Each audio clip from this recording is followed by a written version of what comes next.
So this is, as you can see, it's the 3v3 League Best of 5 playoff. It's the 6th division. And this is the way it works. They start by selecting the maps through a picking and banning system. First, one ban for the host, so the AJ bans Savannah. The AJ is the captain of Boa Constrictors. Battle of Africa Constrictors, if you will. And they're not too much of a fans of the standard meta open map play, Knights, Archers, and all that jazz. So they are banning Savannah, which is the most Arabia-like map in the map pack. Then there's the first ban for Robert the Old, who is there for Kråkeslottet, and bans Maghreb, which is sort of a hybrid map, I guess, with a Nomad start, I believe. Possibly the only Nomad start in this map pack. And yeah, they didn't want to play that. Then there's the picking system, one pick for the guest, which is Colosseum. Kind of Socotra style actually, but also kind of Arabia style in the openness, all of the wood along the edge. Try Socotra.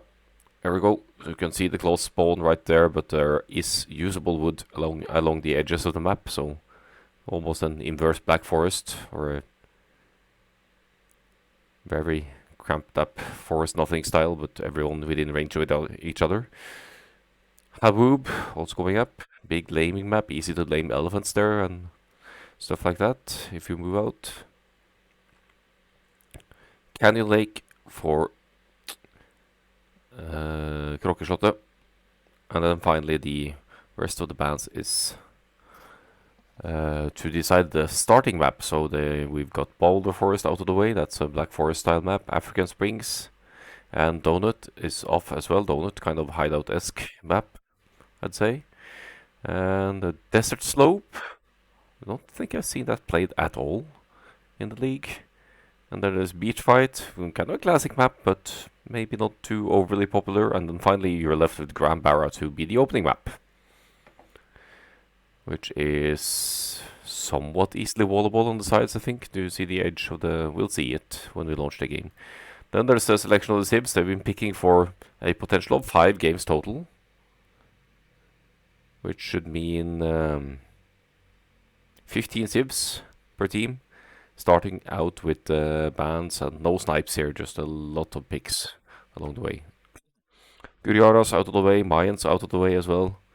Then there's Britain's pretty obvious ban for team games. Ethiopians, not as obvious, but also a very strong archer flank civ, so an understandable ban for sure. Incas Towers comes to mind, Poles as well. Quer, that has to be the Belgian. And then some good cavalry pocket options here for both teams. Franks on this side, Lithuanians, Magyars. Let's find the first game.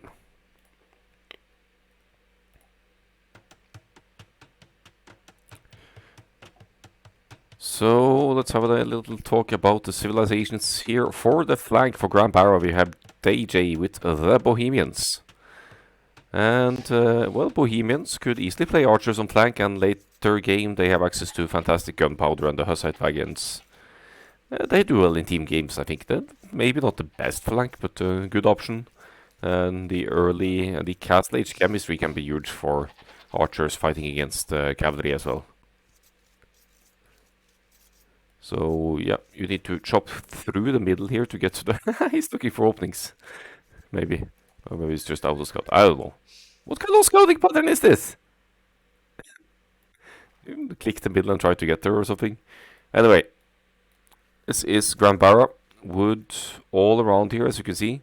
We need to chop through that to get to what is essentially a golden pit style middle, but with the cracked terrain, so the buildings will be less sturdy. But lots of gold in the middle. Do I see stone as well? No, not really any stone. But there's stone along the edges, so there's definitely stone on the map. In the pocket we have Lincolini as the Cumans. Infamous cavalry civilization, should we say. They have the fastest paladins in the game. They have a great feudal age economy, with being the only civilization that can build 2 town centers. Or, I mean, a second town center in the feudal age. But it comes at a risk. If you, as the pocket, go for the 2 TC boom in feudal age, you're left with one player not making army immediately, right? So I generally recommend making scouts as Cuban's pocket as well on these open maps, and then place your second TC when it's affordable. If you want to play extended feudal age or just play standard into castle age, you'll be fine with that as well. But yeah, cavalry possibly keep checks, but don't really see that as too valid here on this map. That's more like for the closed maps like Arena, where it's easy to FC and boom and get to your unique unit. Finally, right hand side, the Belgian with the Bulgarians. You can see the players are relatively close on the side here, so the Bulgarians men-at-arms opening comes to mind.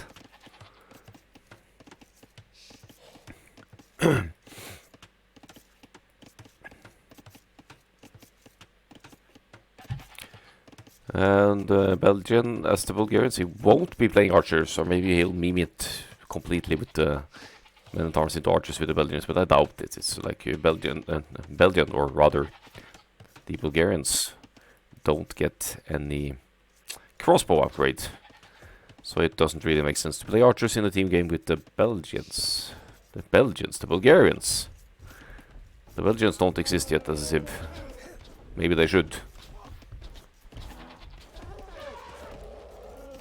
Would have to be a petard civilization in that case, because the Belgian loves his petards play on walled off maps.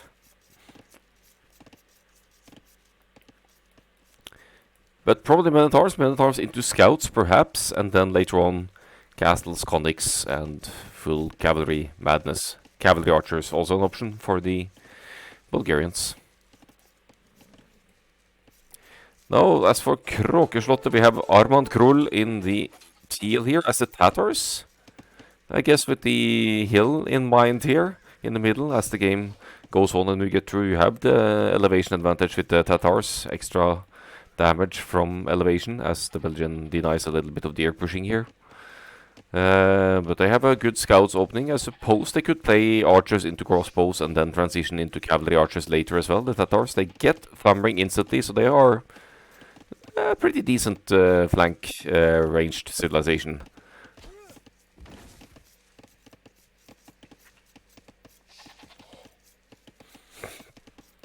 As for Kråkeslottet's pocket, we have Fred Fattig here, play as the Burgundians. Didn't get any of the early eco upgrades yet, which is a bit surprising. When you pick Burgundians, you want to really benefit from that, but I would think that double bit and or horse collar will be researched on the way to the feudal age here. Definitely going to be the scouts from the Burgundians at least. I'm not sure what Lincolini's plan is here, but there are 4 on wood, so yeah, it's going to be the scouts here as well. I don't think you play the second TC with only 4 on wood. There's the double bit, so a little bit ahead of the others with the double bit there. Burgundians with then a discount to the eco upgrades, and they also have access to them 1 age ahead of all other civs. Finally, Covenant as the Vikings flank to the left hand side here, fitting enough for a team dominated by Norwegian players.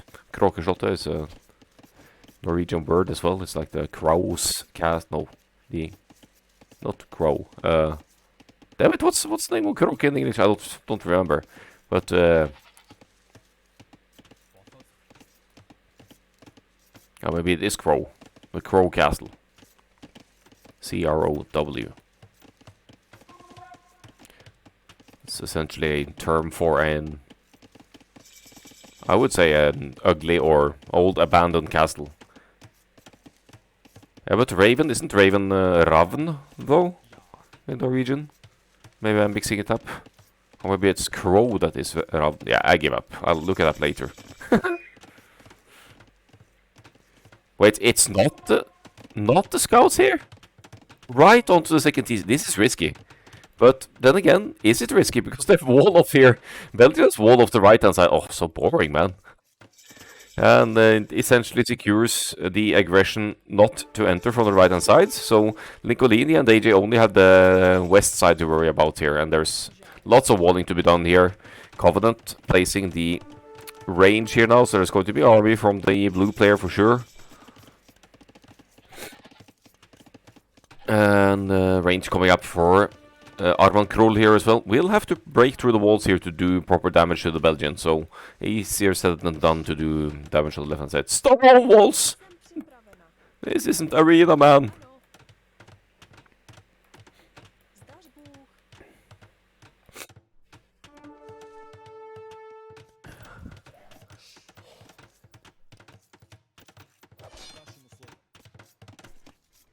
IKEA Arena. No, that's on this side, Zelos. That's the cheap shit walls over here. This is proper walls, at least. Stone walls! But the archer will have a say in it, and will, at the very least, delay these walls here. So the aggression is gonna come through here.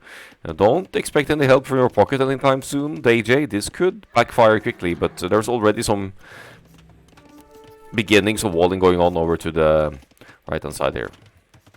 Men-at-Arms doing some work for the Belgian to the right, denying the gold access of Armand Krol for a while, who immediately decides to place a new mining camp on the other gold that's closer to the Belgian.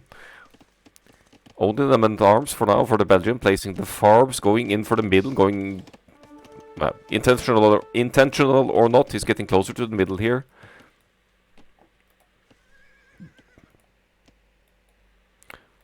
While on the left-hand side, it's developing into a 2 versus 1 type situation here. Only one scout there for DJ. It's down to archers. That's not going to do well against this combination of Kråkeshotte here. And they are doing the right thing now. They're piling on the pressure on the left-hand side flank. They need to get to the pocket eventually as well. And that's quite the distance. So Lincolini is still getting the free Cuban's boom with the 2 TCs. And as you can see, the resource progression here as well. Keep an eye on that, because that's going to be an indication as to when Lincolini can or will go to the Castle Age. Goes for the other pocket as well. You can keep an eye on these 2 bars here.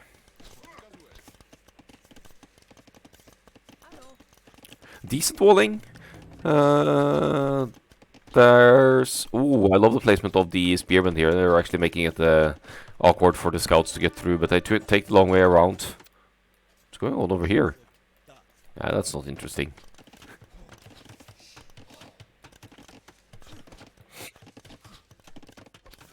Fred Fattig bringing the scouts so far into the base of DJ is going to be hard to get a way to keep them alive, but did manage to idle a little bit of the hunt there. Looks like, isn't AJ aiming for the Castle Age here now, or is this just a consequence of the aggression that resources are stacking up and the production is halting for a bit here?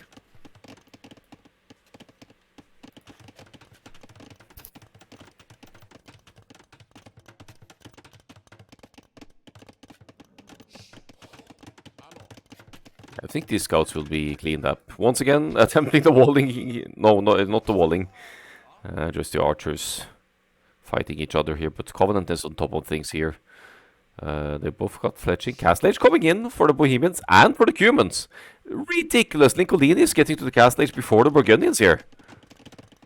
I mean, there's not much of a difference, but in timing. But in eco, it's crazy. We're going to go into the Castle Age here at probably, assuming Lincolini keeps production going, that's going to be almost 60 villagers. That's almost twice the villager population of Fred Fattig, as they both idle 1 town center to go to the next stage here. The eco upgrades are better for the Burgundians, so that's something at least. Now placing the stable. Wait! Isn't this blocking? I hope is it open to the left here? Did you just... I mean, it's not going to take that long to chop through that tree, but... Okay. Stable genius right there.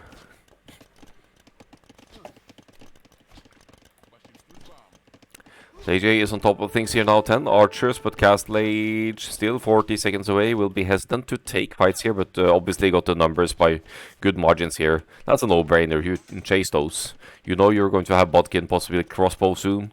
And numbers-wise, they're quite comparable here, except for Covenant not having clicked to the cast stage yet, which is a huge advantage for Deiji. Lincolini flexing some quick wall skills here, saving the villager, and keeping these scouts out here for now. It's actually smart. Okay, now I understand the stable idea at this side here. They want to control the middle with some of the cavalry here as well.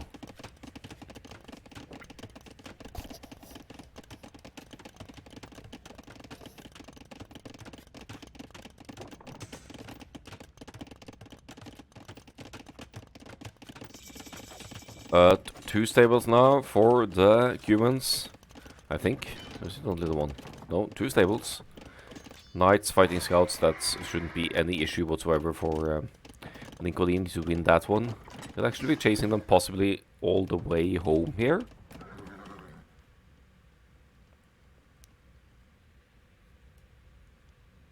Scouting is surprisingly lackluster here for boa constrictors. They haven't really been on the aggressive side, but they built up a serious eco advantage. They're nearly matching in army numbers. They're 10 military behind, but they're way ahead in terms of progression here. You see the extra town centers popping up here. Fred Fattig is also popping up some additional TCs here, but there's about 15 villagers lead for boa constrictors already.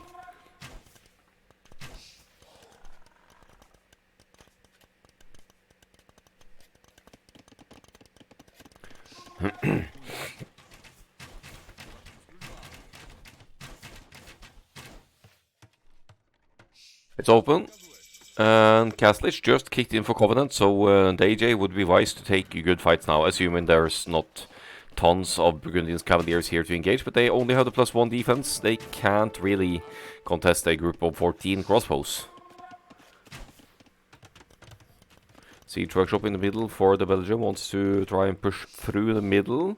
DJ, I can see how DJ wants to conserve numbers here, but it's so important to try and take the fight against the archers here if you can, because you've got so much stronger units. Now crossbow is in for the Vikings, the Bodkin is coming in as well. Okay, now it probably makes more sense to pull away if you think you're outnumbered, and yeah, numbers are slightly ahead for the AJ still, but didn't get to pick a good fight there. He's going for the full stone walls instead, which should keep the aggression out of the sides for now. But the players are moving into the middle as well. And the only one not gone into the middle yet is DJ, who has been committing to the crossbows mass and hence will be delayed to the additional town centers. Impressive work of Fred Fattig to keep up with the cavalry numbers here as well. Cavalier is coming in, so that gives a little bit extra stats for the Burgundians. It's going to be 12 attack instead of the 10, and otherwise similar hit points and movement speed.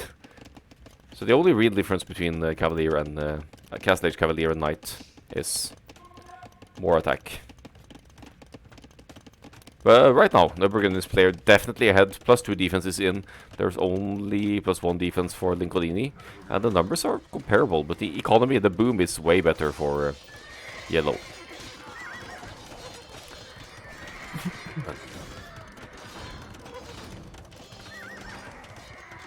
Cavalry archers for the Tatars. So, beautiful mobility to raid, and they can... Surely they'll deny this castle as well. Yeah, instant thumbring for the Tatars. Certainly. Oh, come on! Just ask your teammate for help. Okay, now there are too many villagers building this castle. That Bulgarian's castle is going to complete for the Belgian. Secures the middle gold here, and we'll be able to produce conics if need be as well. Never fight uphill against Tatars. What are you doing, Belgian? Ow, ow, ow. Yeah, suppose those knights were expendable. Oh, what's going on over here? Crossbows attacking Covenant's home base, but that Mangonel, that's scary, that's scary. Aye. Surprisingly decent trade there for DJ against that Mangonel. Lost a minimum units. +1 defense, I guess, helps a little bit, and yeah, numbers comparable, but there are some skirmishes in the mix here, so the AJ has to back off and wait for the reinforcements here. He's pulling in 6 more crossbows, actually, so if they collect here and if Covenant keeps chasing, that could be a good fight for the AJ.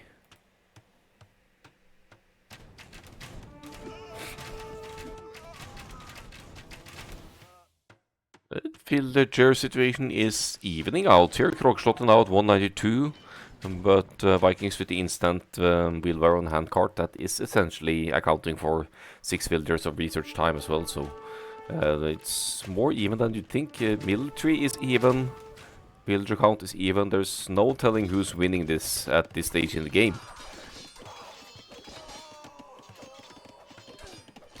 But the Cavaliers are certainly giving some momentum to the Burgundians here. 100 villagers for Lincoln pocket though, so the yellow pocket is doing better in the eco department than the green one while keeping up with the units production. Might want to go into some attack upgrades for the cavalry to keep up with the Cavaliers 12 attack here. Oh, that's a good TC denial as well.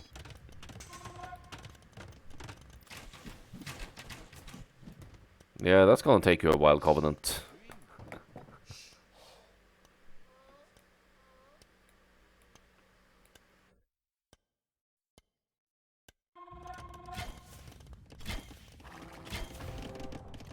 Krepos up on the hill here for the Belgian, so aside from bringing some defensive capabilities here, it's also going to allow for Conix production. Trying some quick walls there, some quick houses, doesn't quite succeed.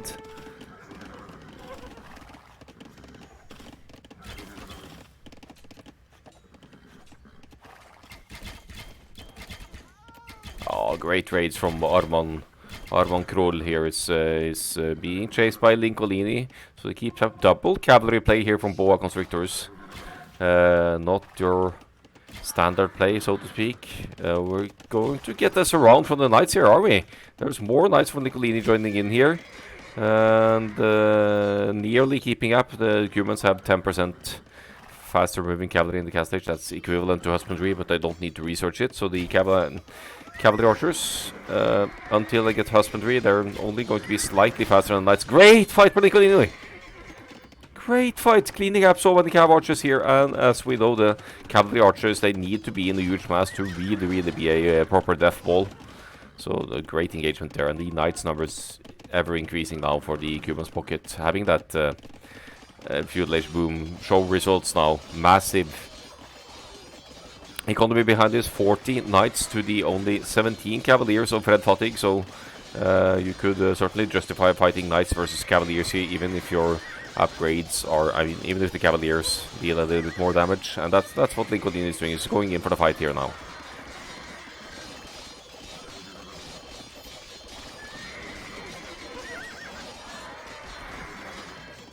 Yeah, definitely a good engagement. Loses some villagers along the way, but who cares? He's been pumping out villagers and still is, and has 6 stables producing now, whereas Fred Fatigue only has 4 producing, and it's going Imperial Age. Will get that early paladin, but it's going to be outnumbered, massively outnumbered anyway. Ooh, some scorpions for the Belgian here.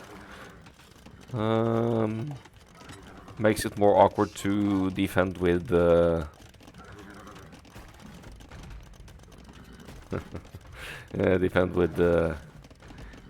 pikemen if needed. Remember when yellow had villain advantage? I remember. It still does now. No, actually it doesn't.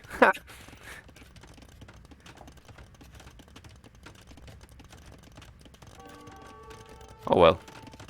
I don't think that losing 15-20 villagers hurts the Cubans that much at this point. Imperial Age for Covenant as well. Good ball of crossbows to possibly become Arbalest, with Mangonel 1-for-1 here. They're both hesitant to engage here, but the Vikings player is ahead to the Imperial Age. Will be getting Bracer Arbalest earlier. Yeah, massive numbers advantage for Lincolini again. This The Burgundians can take this one on their own. The Cavalry Archer Mass, however, is increasing for Armand Krull, so he could,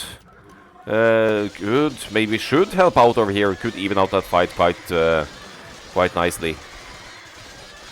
But as you can see, oh, it's a tight fight actually, all things considered. But it's gonna be a better trade for the Cumans anyway if you look at the overall production going on here. And a great fight also considering that the Imperial Age just kicked in.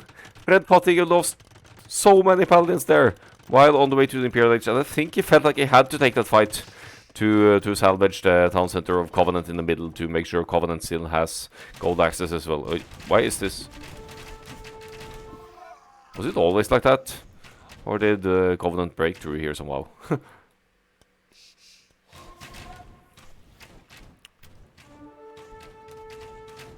Silk armor unique tech for the Tatars. Applying to Hussars and Cavalries, I think. Sight wagon! Nice. So only 15 seconds to go for the Imperial Age now. No click into the Imperial Age for DJ as of yet. Meaning that Covenant will have a strong army advantage against the Bohemians here. Hussite wagons definitely providing some cover here. Well, he actually decides to chase here. Why are you chasing? It's gonna have Bracer, or he's been lacking ballistics, so that kind of hurts a little bit. But this, even with two Hussite wagons in front, this can't be a good fight. How's that? Okay, Hussite wagons in front. They can provide cover, right? They need to be in front of the crossbows because they provide some cover for units behind, I think. So if they'd been here, I think that could have been an interesting trade against the... Oh, the AJ is wasting crossbows now. What's going on here?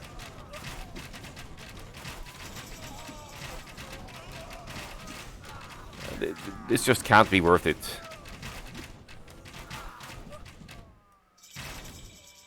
Eight crossbows left. Okay, so what kind of secret army transition is it the AJ is planning here now? It's not queuing any more crossbows. It's going to be full Hussite wagons and gunpowder now, or what?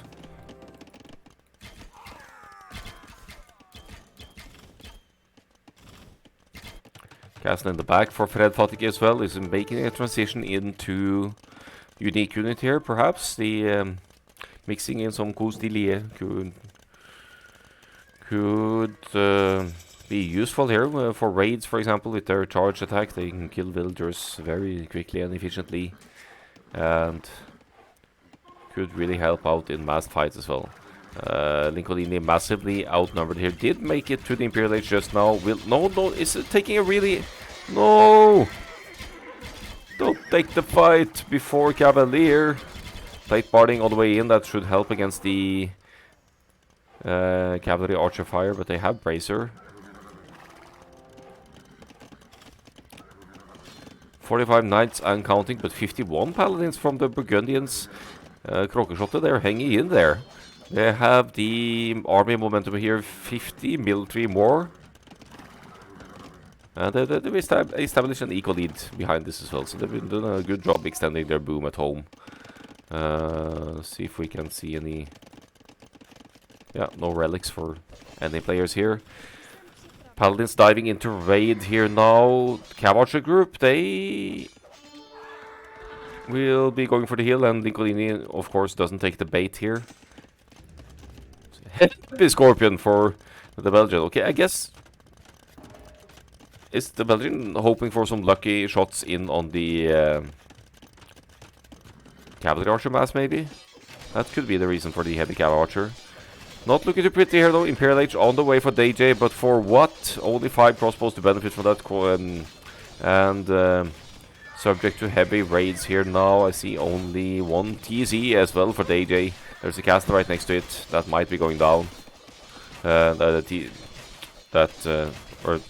otherwise, that TC might be going down, is what I meant to say. But the economy situation, the situational data is rough. 27 villagers only. No military. We may be looking at purple getting defeated here. And as much as having a fully boomed Cuban's pocket and a decent chunk of Bulgarians heavy scorpions here. That's just not going to salvage the game for you when you have one player essentially out of it. And that's it for Granbara. Kråkeslottet takes the first game. I did that. Okay, this could have gone either way. But Kråkeslottet did put on some early aggression. Managed to obstruct a little bit. Right hand side couldn't do too much to the Belgium, but they used the scouts to claim some temporary middle control and then just expanded on that at home base. And through some clever raiding managed to gain an equal lead as well. So good first game from Kråkeslottet. Let's have a look at the stats and at the remaining maps.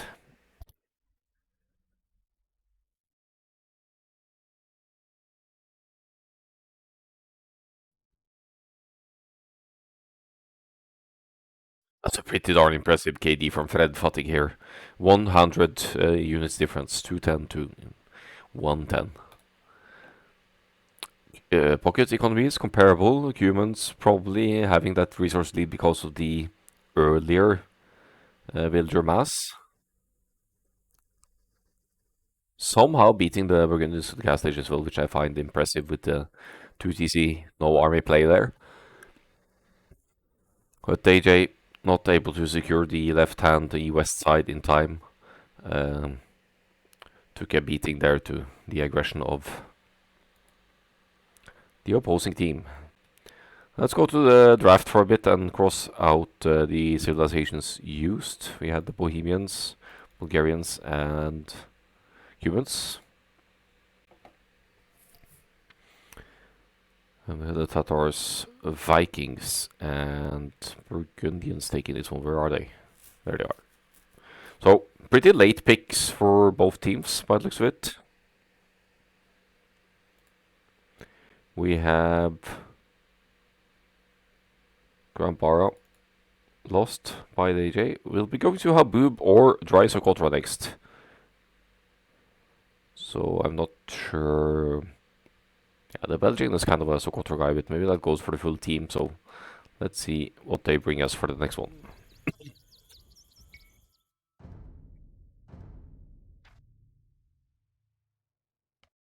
Dry Socotra coming in. Let's just hop into it.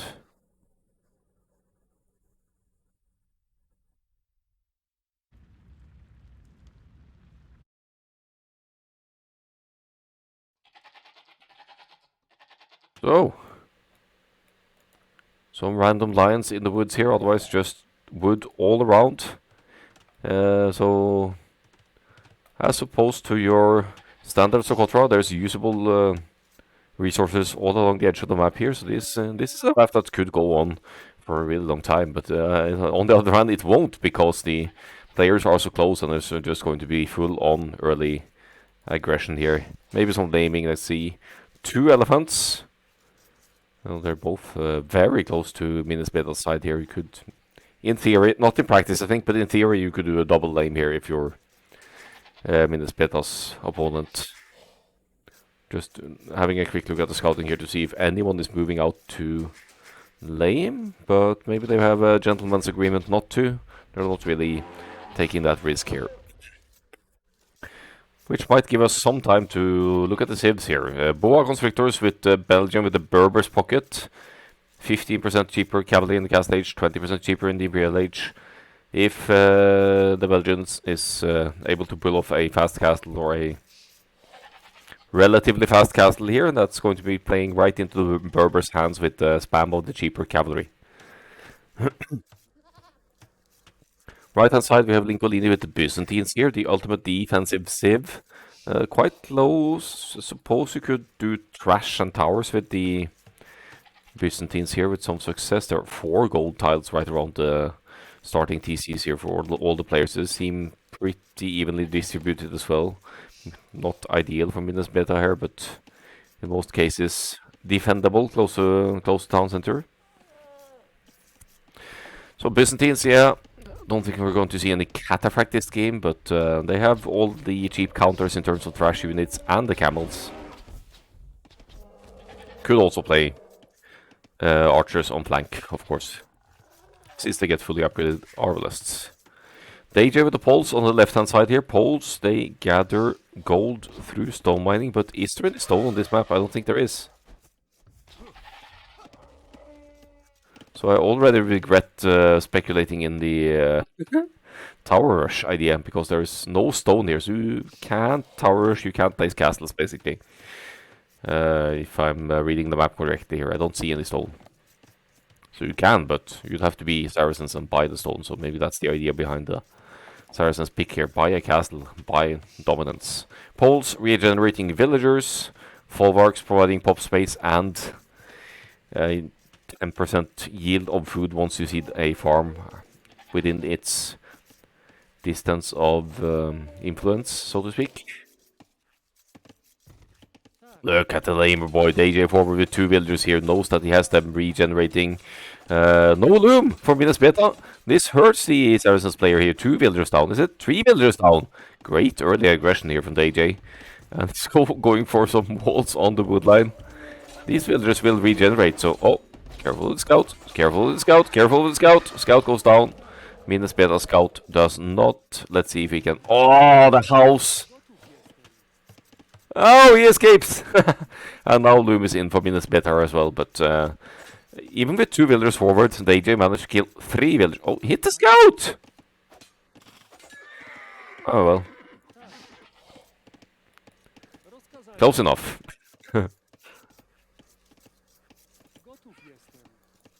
Close enough. Yeah, damage done for sure. 1 eco kill from Minas Beta, 3, 4. DJ, 40 seconds idle time for both, so you villager lead on the left-hand side for the poles flank here. Does not complete the walls on the wood line, but... Or did he actually? Yeah, that's kind of annoying, I guess. So up on the right-hand side, Lincolini just chilling here. No, he went out to kill some of the deer, maybe. Alright, over to Kråkeslottet's civilizations.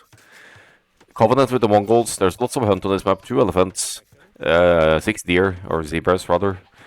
And the close distance between the pocket and the flank means you could actually, if you're a good pocket friend, you could also push some of your own deer over to your teammate to really boost that Mongol's food. I guess that would technically be slinging, but it's the kind of slinging that's so creative, I think I might actually allow it. Looks like straight archers for the Mongols. 4 on gold here and on the way to the feudal age at 19 population total. Arvan Kroll here with the Huns. 20% faster working stables, 20% discount on cavalry archers. That's the key bonuses for the Huns. The stables bonus being a team bonus.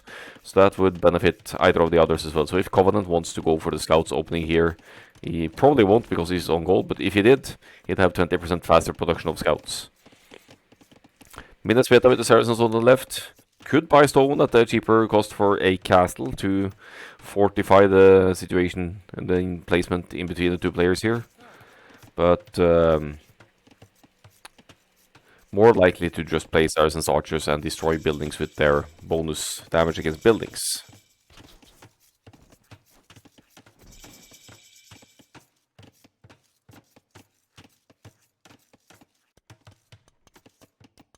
So the feudal ages are kicking in here. We're gonna see the range here, right? Is it a wood issue? Yeah. Here comes the stable for the Belgian, and he's also going quite early to gold here. Could be for early lowlands, could be just to prepare for the castle age already. The hunt situation gives a little bit of a faster, smoother food income than the berries would. So we'll see. We'll keep an eye on the progression tab here. 19 villagers up for Minas Beta, but that is in theory 22 pop up here with some delay in the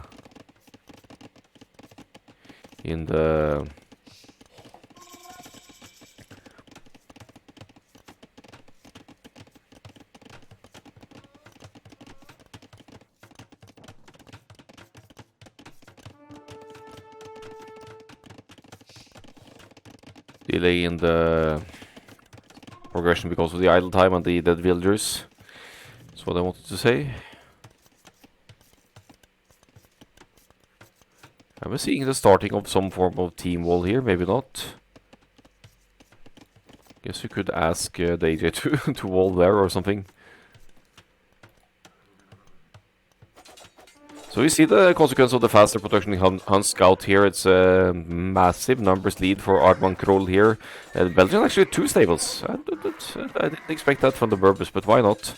It's going to give you a chance to keep up, and then the early gold investment that sort of makes more sense for an early Bloodlines. It's going for armor, but for no scouts to benefit from that. Food situation for the Belgian. Yeah, it's not quite going to be able to sustain 2 stables consistent production for very long, I think. Oh, careful with the gold. Good reaction. Woodline should be just some small quick walls away here. Yeah, better safe than sorry and all that. I think it's fine here. Arman Troll tries to dive in but does not go for the kill. No, he got in! Shit, how did he get in?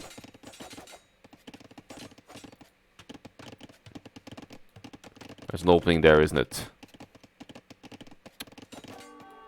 Yikes. There's always a hole. Indeed. But Belgian scouts, they have a defense now, which means they'll trade better against the Hunnic scouts over here. Should be a clean up. There's 2 stables not currently producing because you're going to need farms to benefit that, and the obstruction of the wood income also messes a little bit with the farming. Arman Kroll needs to pull away now and get the numbers working again, and preferably get the defense upgrade as well. Otherwise,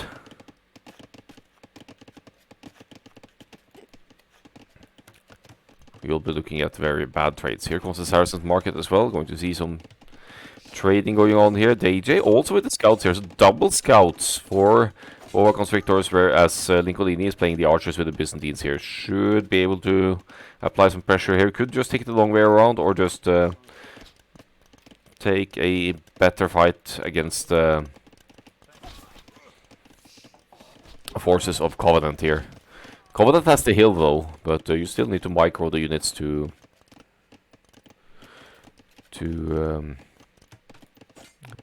fully benefit from the hill advantage.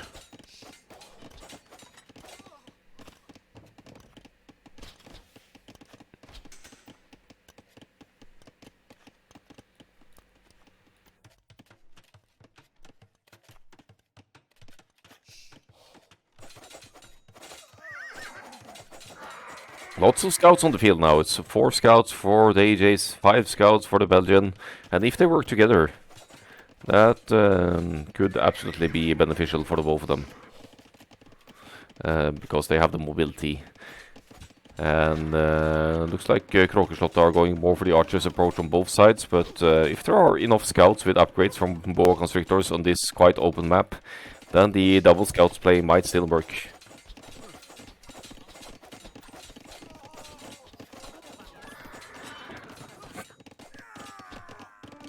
Yeah, it's decent army situation here for Boa Constrictors. It's 25 to 18. And cleaning up some boar masses over here as well. Lincolini with the archers mass also taking some responsibility here against the stray Hunnic scouts over here.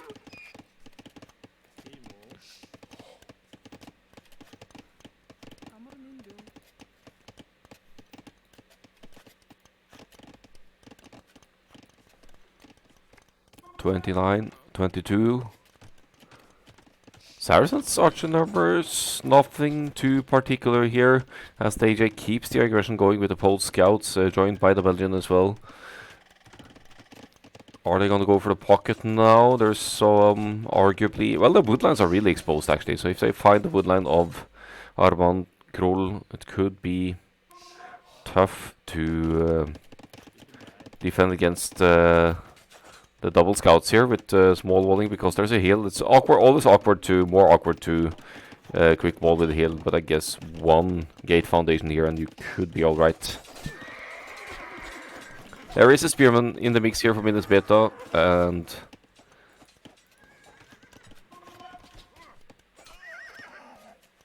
Great fight there for green, actually. As both the pockets are playing the extended field age here. I like to see that. And bloodlines in for both Belgian and Arman here.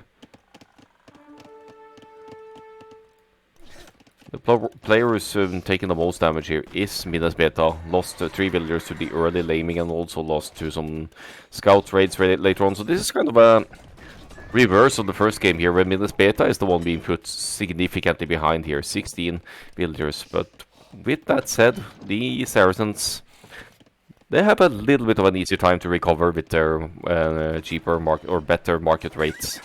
Never ideal, but a little bit better. Covenant mixing in skirmishes here, that's something you'd think the Byzantines might do, but a bit of a 2 vs 1 situation over to the right here. So it's still a boa constrictors pushing it here. They've got about a 20 villagers lead here. And also DJ going to the castle age, which will allow for the Poles to produce knights. Same with Lincolini. And the Belgian only still lacking the food to go there, but is going crazy with the scouts here, and the triple stable scouts for the Berbers. Actually, the Poles pick doesn't quite make sense on this map, given that there's no stone. So I'd like to hear the reasoning behind that pick for the Poles here. But it is a Socotra style map as well. You have the regenerating villagers, you have the option of going forward and laming like the AJ did, and it certainly paid off.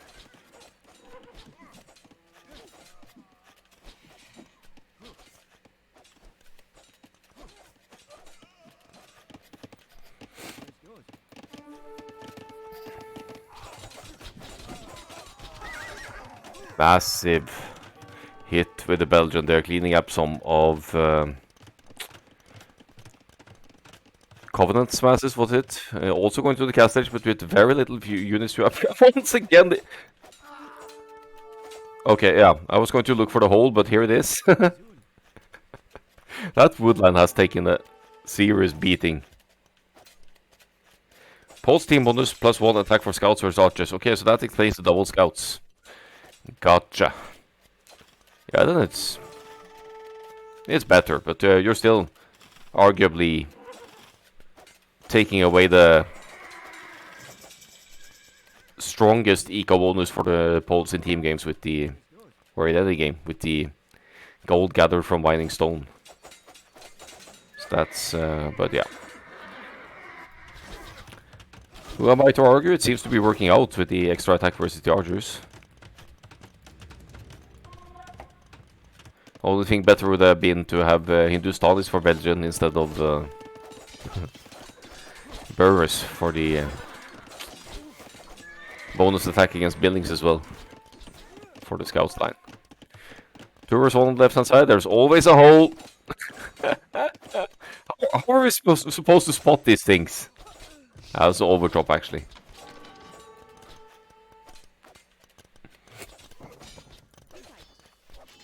Some villagers going down now for DJ. It's evening out the eco situation very much so here. 126 to 125. Krogerslottet, they're back in the game. They've got 2 players on the way to the castle age. That's the Mongols and the Huns. The Huns player will spam out knights most likely, whereas the Mongols player is going for crossbow bodkin for the 13 archers currently on the field. Lincolini, however, has a larger mass of crossbows and has a forward siege push going on here and should be able to fight well on his own here in a 1 vs 1 situation. So Belgian will be needed more so on the left hand side here. 31 villagers now for DJ. That escalated quickly for Krogerslottet here. Minnesbeta still in the feudal age. Now back to 30 villagers, and with all the villager kills going on here, DJ is getting, or rather, Minnesbeta is getting payback for the early laming here and trading about the equal amount of villagers that DJ and his teammates have caused on the grey player's side. So turning it around just like that. Still shitloads of scouts in the middle here. And finally the villagers clicking into castle age as well, playing into the proper bonus of the Berbers. Got the base full wall now. I bet there's a hole somewhere. We could actually snag the relic and make an opening that way as well. But it's a not insignificant amount of scouts out here. If you preserve the numbers, you could go into light cab as well. And the light cab will trade very well, even against crossbows once you get the +2 defense, because they have that extra poles team bonus as well. Good raids here, making good work of these scouts. They are expendable at this point as well, because in the cast they should have pretty cheap knights and camels for the Berbers.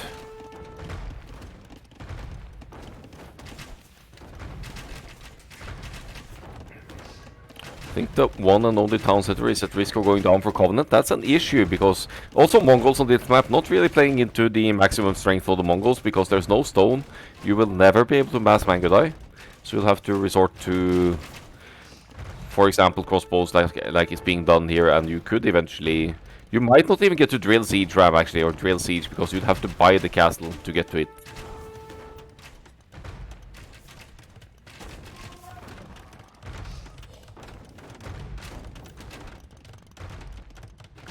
Defensive Siege Workshop coming up for Covenant here now is getting Thumbring to more efficiently trade against other archers and cavalry as well, but is it enough? 1 or 2 lucky Mangonel hits now, and you clean up this mass.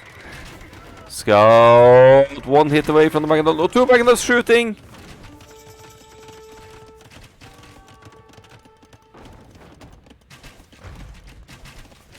There's the gas light for Belgium as well. Now some more scouts in the queue, but now queuing the knights as well.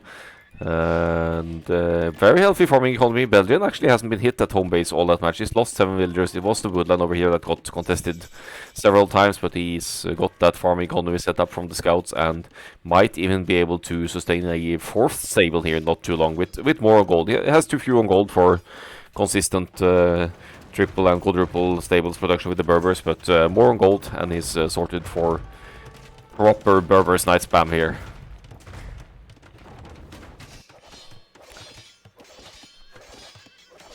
Scouts and knights for the poles here. They're not allowed to enter the Saracens base here, but did manage to get more kills in. As you can see, 20 villagers lost for Midas Beta, only 24 villagers total. So DJ effectively well ahead of the Saracens player again. TC goes down. So as you can see, Covenant's idle TC ticker is not going to tick anymore, because there's no TC to be idle here. No TC, no problem.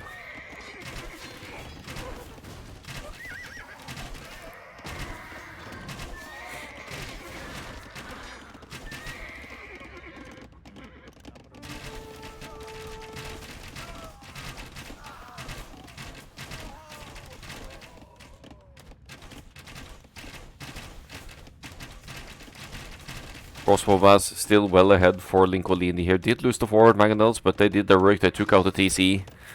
And it's pulling back to the hill yet again. It's so hard to push uphill against a mass of units like this.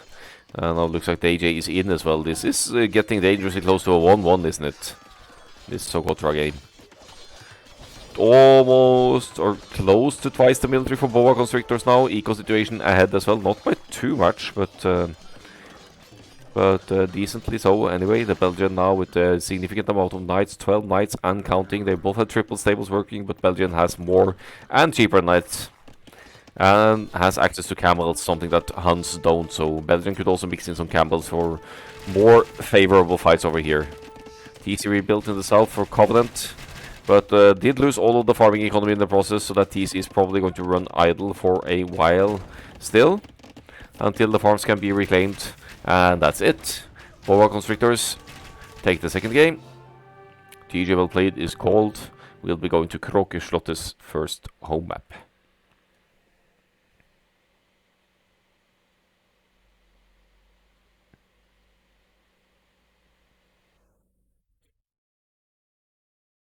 So many scouts.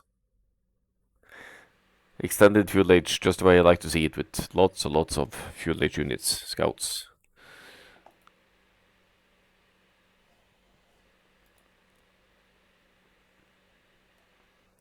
Very convincing AKD for Lincolini here, 78-28.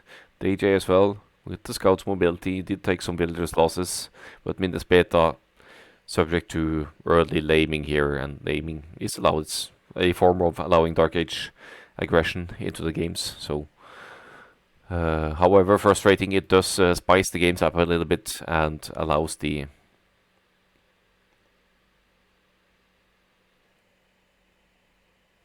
it shakes up the games a little bit rather than giving all teams equal and fair starts, where the stronger, more experienced team will probably benefit a lot from it. Alright, Mongols, Saracens, and Huns losing this one.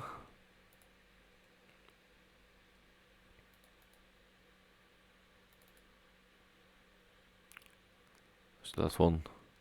There we go. And we had the Byzantines, the Poles, and the Berbers winning this one. So, and that was Dry Socotra. Probably one of Boa Constrictor's best naps as well. We'll be going to Colosseum or Canyon Lake here. Canyon Lake, sort of a hybrid. Do they have Persians in the draft? But they do have Lithuanians, which could benefit from the fishing and do a cheeky fast castle play there. There's also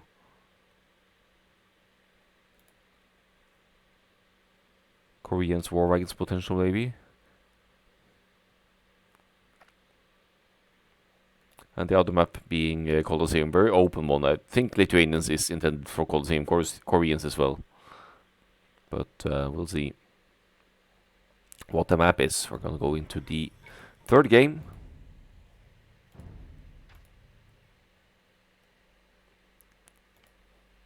And it's Colosseum.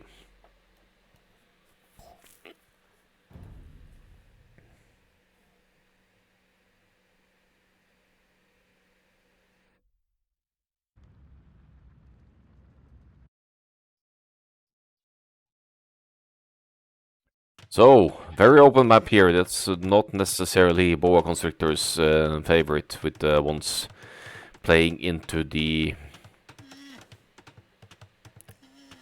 Knights Archers meta. Yeah, Tributary League is not open for signups. But the fact that it has Battle of Africa 3 maps, that is correct. Thought I'd updated that command, but we're gonna get into a Season 4 at some point as well, so.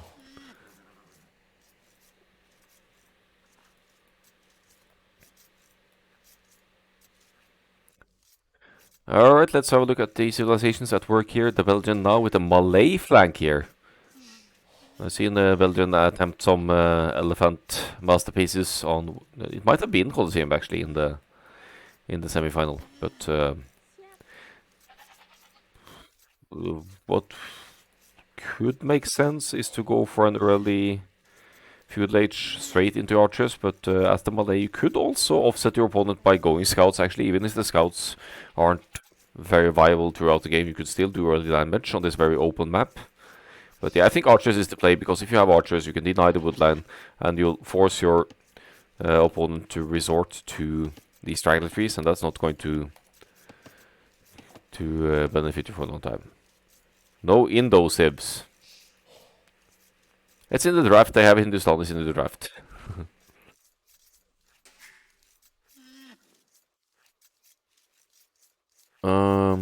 Yep. So Malay flank. I'd say straight archers into something, but you never know. DJ with the Franks in the pocket here. One of those very strong pocket civilizations. There's stone on this map. Franks have a discount, 25% discount to the castles as well. So that's going to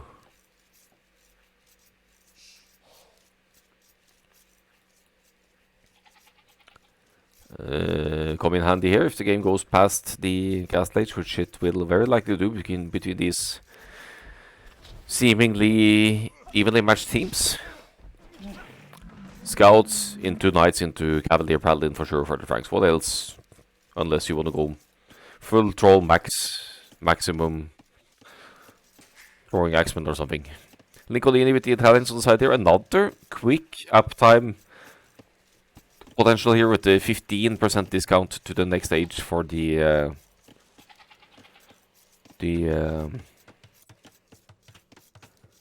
Italians throughout all the ages. Should be able to get to the feudal castle and imperial ages more smoothly. Seems that extra will type bonus should be good here. No woodlands far away. Yeah, maybe. So Chinese, Mayans, and eventually Bengalis as well as they get to the next stage.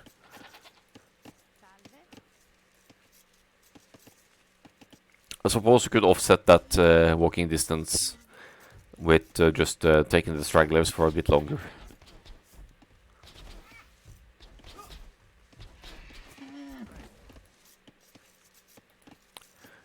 Yeah, Italians, I'll assume the archers again, but we might also see some kind of infantry opening like the rush or men-at-arms.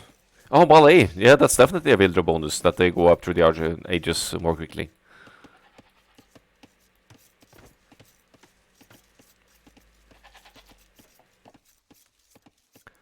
Alright, for the other team, we have Midnes Beta with the Koreans. Eventually war wagons maybe, but Koreans, they get the archer armor instantly, so they have a good archers into crossbows into arbalest play as well. And they have unique techs for siege in the Imperial Age for the onagers, or siege onagers even. And instant upgrades to the towers into guard towers and keeps. So many ways to position yourself and claim the map for the Koreans. Fred Fatigue in the pocket with Magyars here. Instant melee upgrades and something you don't need to spend resources on for the Magyars. Favoring scouts opening from the pocket or infantry openings, possibly men-at-arms openings from the flanks. And finally, Arman Kroll with the Chinese on the flank here.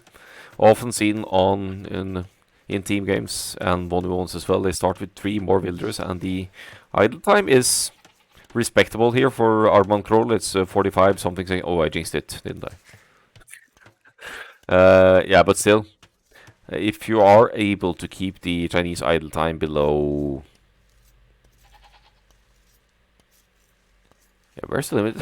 It takes 25 seconds to produce a villager. So, if you have less than 1 minute, you're still with a slight advantage, since everyone else will be getting loom and producing the villagers anyway. Probably going to be the straight archers here. I see 2 on goal. I see the barracks going up just now. That's too late for an infantry opening. And the only reason to go rush or men-at-arms is the Chinese is that your opponents will never expect it. So, what elo is this? 1200s, 1300s, I would say. Possibly some 1400s as well.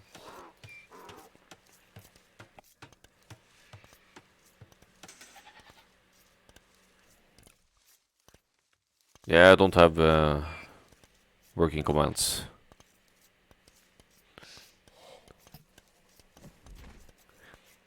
I haven't been updating the commands after AOE2 net went down.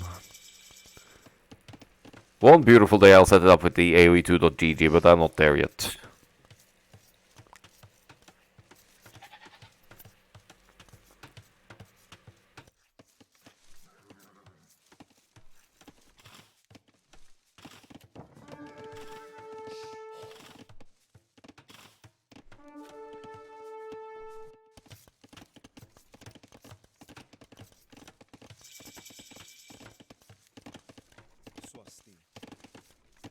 Alright, where's the range, the Belgian? Here it comes.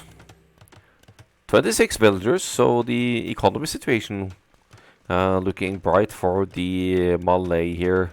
We're gonna see a second range, not just yet, but probably not too far away either. These guys need to get to work. Issue for the Belgian is that Arman Kroll is also is already with archers out and is dropping the second range as we speak. Belgians' wood situation is a little bit off, but it's walling cleverly on the wood line here to keep any enemy archers' aggression from easily getting there. The scouts could still dive in, but they need to take the long way around for Fred fatigue here, so that shouldn't be an issue.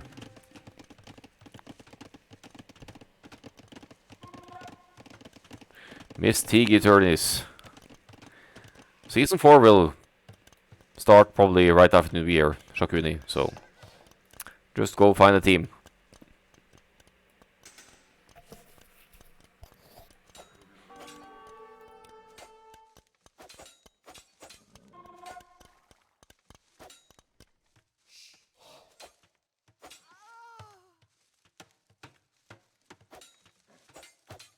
Magyars, melee attack instantly in, so you kill villagers more easily. The Belgian about to lose the melee advantage here of faster uptimes villagers. He lost only one villager, don't look like 2 kills there, but he's fine. Walling the wood line, that's gonna keep the scouts out for now, unless a villager decides to go through the palisade gate here and enter. And Arman Kroll with the... No, DJ, sorry, with the Frank scouts getting some value as well. 2 kills for DJ. So boa constrictors and Krogstad, they dead even! Same military, same army. How hard can a game be to get a mouse, Shakuni? Not a house, a mouse. Don't want you to get housed. Don't want you to get housed, of course, but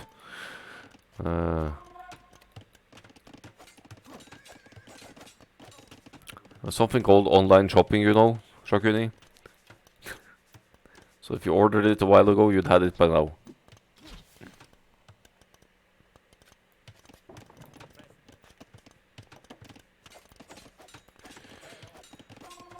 Huge chunk of Italians archers forwards here, hitting, going for Minas Beta on the wood line here now, has to flee, evacuate. This is dangerous. No wood access from Minas Beta now, will need to resort to straggler trees, and there are barely the straggler trees left here. Huge aggression for Lincolini here now. Completely idling the woodland. Look at Minas Beta's wood situation here now. 15, 0 on wood, 0 on wood. And also no market to adjust that. So I guess the key to winning this map is denying the wood access early on, if you're able to. Thankfully for Minas Beta, there's armies to defend at home.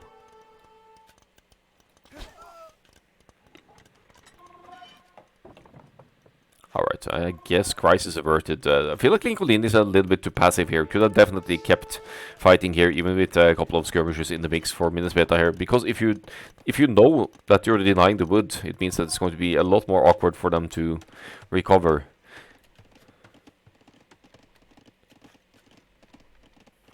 Outpost would give insane values of tanks here, yeah.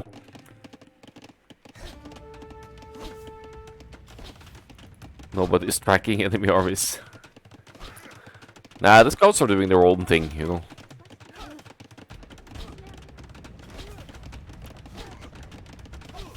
That tower is gonna complete in time. That could be bad news for Armankrol. Could also be good news because he could get close to the tower, camp it, and take out lots of villagers. But he decides not to. And wisely so, because Belgium has armies as well. Behind all this, Fred Fatig is going to the Castle Age. So he's been investing into 6 or so scouts, or has 6 scouts out on the field. The AJ with more of them, but that also delays the AJ's Castle Age. He's even going for the E-Feudal Age defense here now. And the Magyars player will be going up to the Castle Age to pump out the knights in about 1.5 minutes. So huge advantage for the Magyars here, going to have a lot stronger military here. So Lincoln back with the larger mass. Still no defensive tower. Wait, he was hitting Grey earlier, so Grey was forced to make a defensive tower. But now Fred Fatig could face some losses here. What do you mean not tracking armies, Shakuni? Look at this. Instant reaction with the tower going up here for Fred Fatig. Not sure if that tower is gonna complete though. It's just within range of the archers here. Italians almost able to go up to the Castle Age as well. Now everyone's just diving in to engage here. Where are you going, DJ? Why are you going? What's going on? Oh, he needs to go home to defend against the Chinese archers obstructing. They're all attacking the wood here. They're doing the right thing, obstructing the wood access to limit progression for the other team. It looks like Lincolini managed to get decent raid in here, denying that wood income for a little while of Fred Fatig, but Fred Fatig is in the Castle Age as the only player currently has the +2 attack for the knights, because the Magyars get those upgrades instantly, and should actually, if he finds the archers now, the Feudal Age archers, that's going to be devastating for Lincolini's armies here.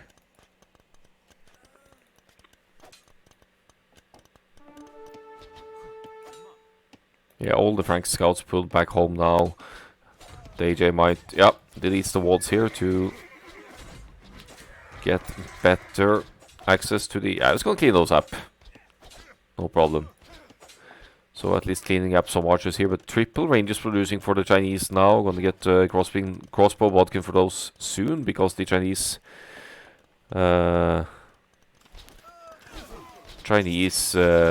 technology discounts as well. Could engage here, but doesn't, and I think it makes sense because they're all not that far off in numbers, and you want to get crossbow bodkin for all of your armies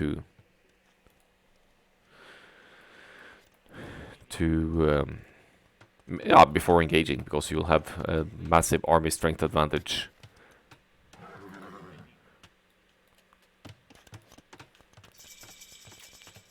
Looks like Minus Beta has stabilized quite a bit here now. Still, though, both players have been, or both teams have been doing damage to each other here, so the overall population is close to dead even here. It's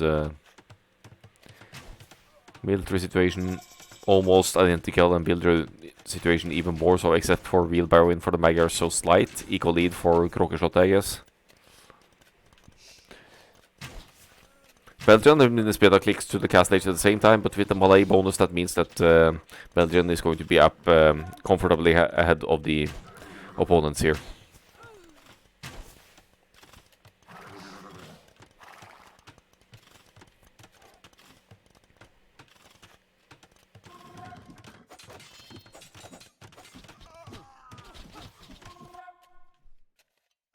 So some team wall efforts going on in the here. No, Red Butty's just been walling out his teammate here. That's cruel. Franks with 4 knights, Magyars with 11, so that's certainly playing into Kråkeshot's favor here. Do we have any thumbring for the Chinese? Let's just have a quick check here, not yet. But even with +2 on the knights, the AJ doesn't have the numbers required here. And the tower, oh, the woodline of the Belgian is in grave danger now. The tower will be going down. Tower will be going down to the Magyars knights. The knights will kill off some villagers, and the Belgian will lose all wood access here. And we'll have to buy wood to place town center or something to secure the woodline. 19 villagers and scouting, gonna lose basically everything here. I bet Belgian wishes he were Khmer right now. He could at least hide into the houses. Huge losses here. Look at that. No, 45 wood. There's none on wood here. It still has military though, but I'm not confident that's enough to engage here. Let's see. Oh wait, they actually have a comfortable HP advantage here, but behind this Kråkeshot, they're extending their economies again. So they are going to snowball on the eco lead they already have, and get out on top in this game.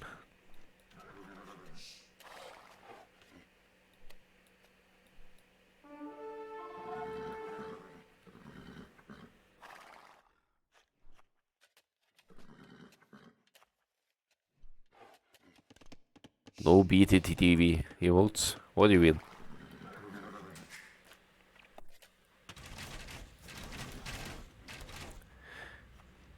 Is Lincoln back here to save the game now? We have some Koreans defensive towers here. Double tower on the gold here for Minus Beta, not taking any chances here, but should be able to keep the aggression out and allow his teammates to push on the other side. Hitting another woodland here now, Arman Kroll. Now demolishing the wood income of DJ as well.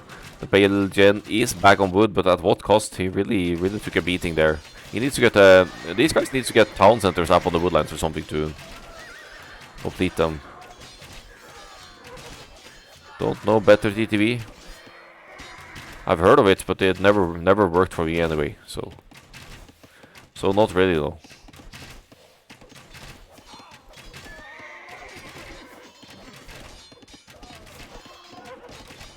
Yeah, it's gonna be a cleanup, I think, but the Chinese army is replenishing at home yet again. Siege Workshop, University coming up. Also, buildings that will prepare you for an Imperial Age transition here. Town Center on the gold for Midness Beta, and the overall TC count is going to be 6 against 5 actually, but Boa Constrictors, they're now 30 builders behind due to the raids that have been going on here. That's a ridiculous mass of crossbows, so look at this. That's 70 crossbows for Boa Constrictors here. They're desperate to punish the Magyars here now. And look at the Magyars' knights count is 18 knights only, so you just can't take on this army of crossbows if they stay together here. Armand Kroll is joining in to help, and we need Grey here as well at this point if Grey has any armies. He's coming over, so good team communication here. No, they're not staying together! No! No! Not like this! Not like this! Oh, Belgian is gonna lose the crossbows forward here now. I don't know if it was a miscommunication or what it was, but that could have been so great, these raids, with that kind of massive crossbows. But now Minas Beta is here to join in as well. And I think they clean up most of the attacking armies here now. Boa Constrictor is still ahead in numbers, but the pocket cavalry situation a little bit ahead for Fred Fatigue.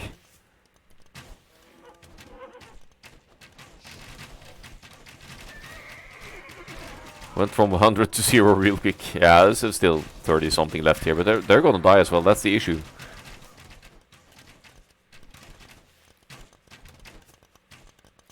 And meanwhile, we also have our Chinese civilization player here who has got the resources now to go to the Imperial Age.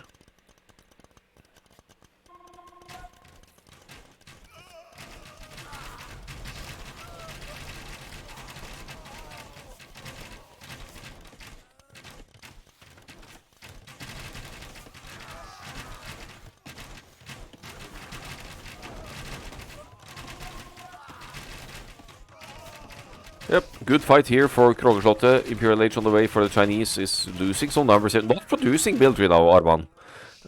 Which he needs to do to have some army to really benefit from that Imperial Age. Here we go. Yeah, crossbows back on production. It's that's the thing, right? When you control your armies, you forget to queue villagers and military behind at the same time. It's just multitasking that is real-time strategy. More ranges coming up here as well to further boost that crossbow production. And that Imperial Age with Brazen Arbalest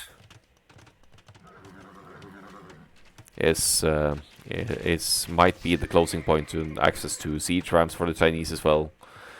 And yeah, Trebs from the castles, if any, is placing a TC on the stone, taking his good old time with that. But with the technology lead at work here, I think Krogerslottet are in a really good spot. Slightly behind in military, comfortably ahead in economy. Yeah, Blue with the raids really did some serious work there. But I think these small things, right, where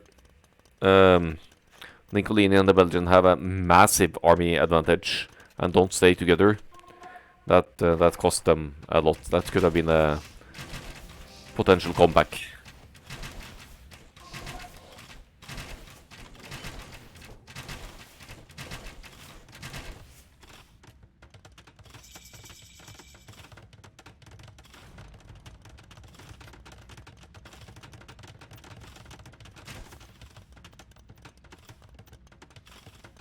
AJ with the third town center now for the Franks. Only 59 villagers compared to the other pocket with 86. So the Franks significantly behind in the boom here. Lincolini, however, pushing well here, missing quite a bit of food to go up, but has that forward castle to further pressure Minas Beta here. But you need to be rid of the towers and castles to properly push Minas Beta as well. Definitely got safe wood access now. Not the most efficient one currently. But yeah, making it hard for the opponents to take him completely out. Gray has the perfect sieve to die as slowly as possible, yeah. True.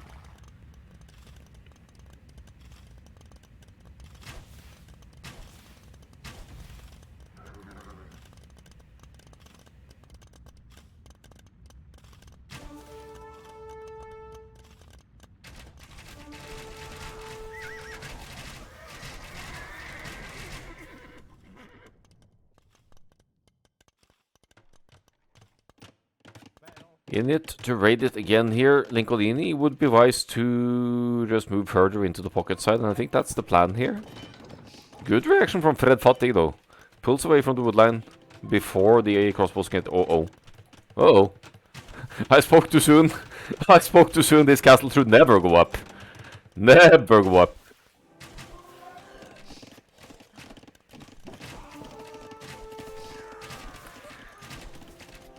But...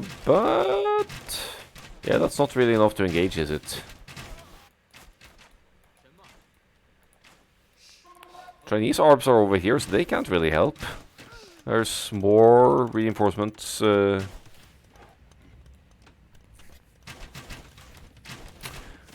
be made at home, but...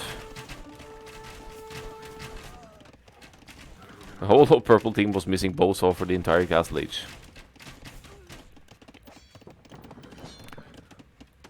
Guess they've been taking inspiration from Nikov then. Lincolini with 34 villager kills here total.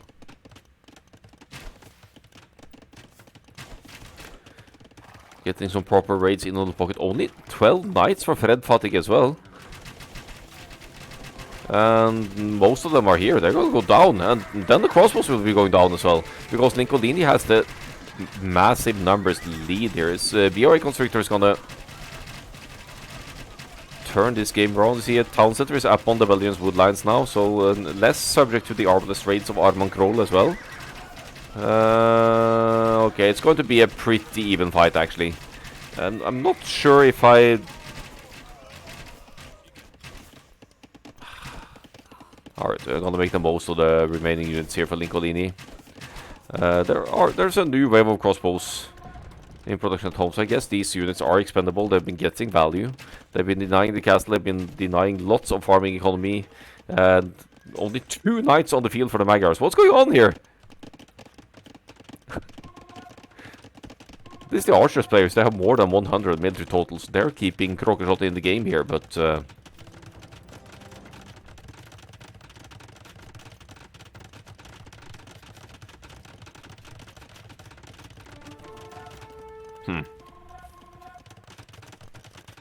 yeah, blue team is missing Horse Collar. Can't keep track of everything, you know. Knights against Arbalest, 60 Arbalest against 20 Knights. Guess who wins that one? Uh-oh, DJ is in trouble here.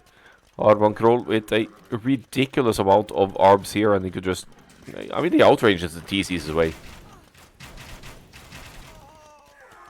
So,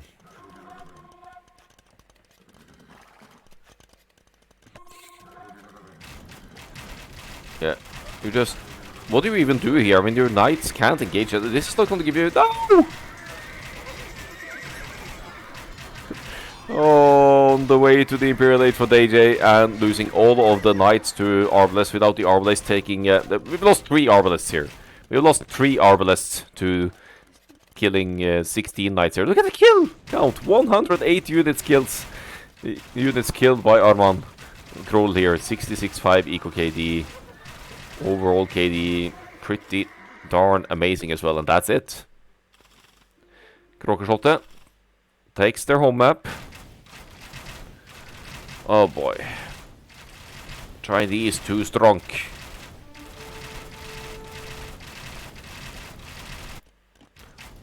Belgium just wants that one last fight, maybe? Yeah. 2-1 for Kråkeslottet. Yeah. We are heavily outnumbered by Arbalest. Let's walk all our knights into the only choke point in the area. You would think the cavalry player was an archers player with that logic, yeah. Armand Kroll, MVP.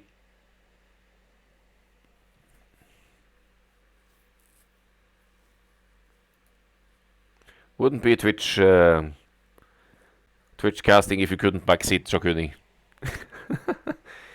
Yeah, go get that fucking mouse. What's been holding you up? It's not that expensive. Unless you need like 30 hotkeys on your mouse. but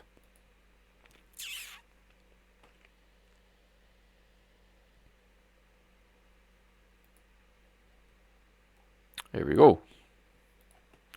Alright, let's cross out these civs as well. Magyars, Chinese, Koreans. Winning that one.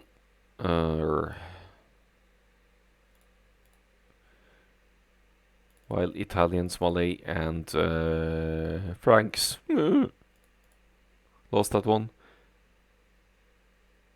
We're still left with 6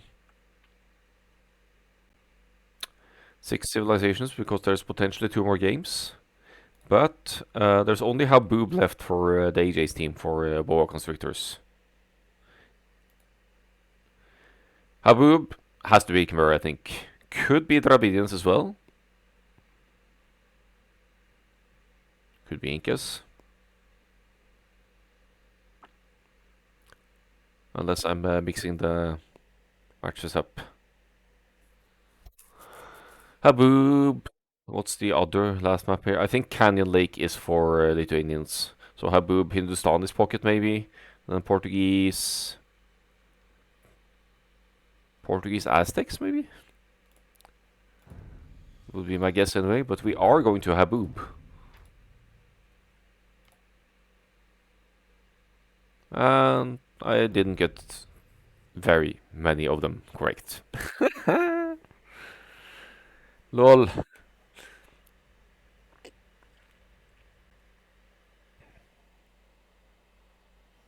How long are you streaming for? Only this set today, but I think I hope to stream Tier 3 tomorrow at around the same time I started today. But I have the Harry Potter movie concert tonight, so I need to get there and warm up a bit and, yeah. Eat before that and everything. Belgian! You didn't pick Mer?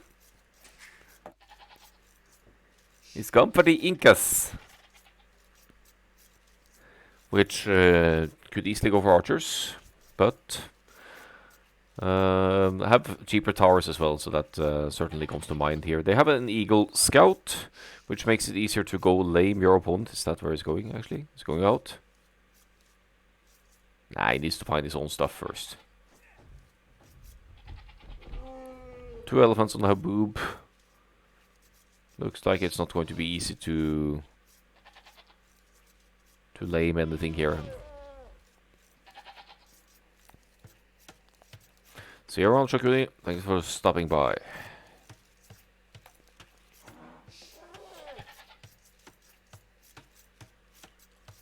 So Incas for Belgium, lots of options. Could go Eagles, could go Slingers, could go Kambu, could go Towers. They have responses to most things. But if you want to play it off meta, you'd go Feudal Age Scouts and supplement it with some towers or something just to be, we don't know, Eagle Scouts that is. Lincolini with the Teutons, cheaper farms gives Teutons a great boom, also allows you to recover more easily if you lose access to some of your land resources. Elephant lameable, I would say, between the players here, is it? Nah, they're not far enough in the front, maybe. Unless you want to lame your teammate, which you could do, but that's generally not in high regard. So, Teuton's pocket, Persians flank for danger. Wait! Persians flank?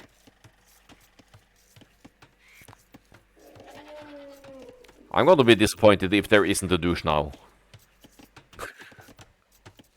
But anyway, Persians could also open the standard archers if they wanted to.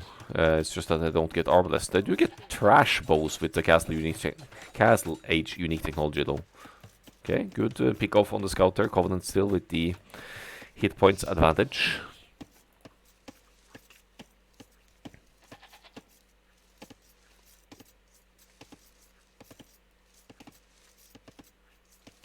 As per the other team, Covenant with the Japanese, that usually means an infantry opening into archers. You could also play the straight archers, and you have an easier time doing so because of the wood savings on the resource drop-off points, like the lumber camps and mills.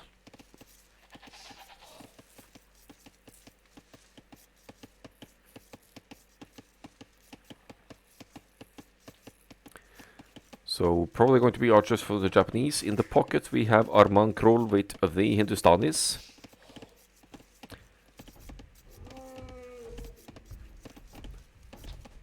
And which means that the scouts and camels, I mean all two stable units from the Hindustanis have a bonus attack against buildings, so it's a little bit harder to quick wall them out. But yeah, the camels being the big point here. Access to Imperial camels in the Imperial Age, which will even the Teuton's extra melee armor cavalry will struggle against. Finally, Minas Beta with the Aztecs. Aztecs versus Incas on the flank here, which is interesting. Here comes the barracks at 18 pop. Could be a man-at-arms opening at work here. No gold mining going on, but you don't need to mine gold to afford 3 militia and man-at-arms for the Aztecs, because you start with 50 extra gold.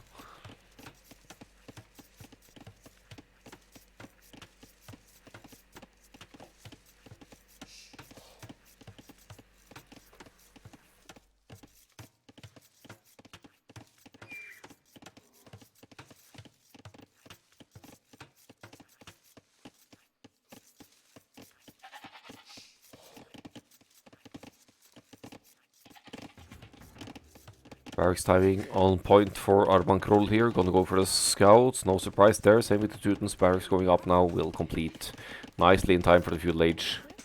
Only 3 villagers on wood, but some heavy stragglers collection going on here for Lincolini as well.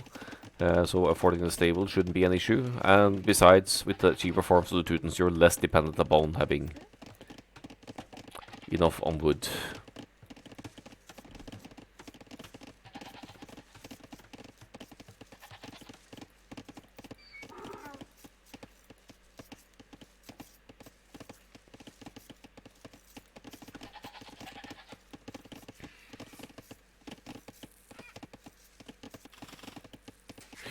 Yeah, I did miss the initial douche going on over here, but Persian's flank, maybe it gets to the point where you should actually expect it.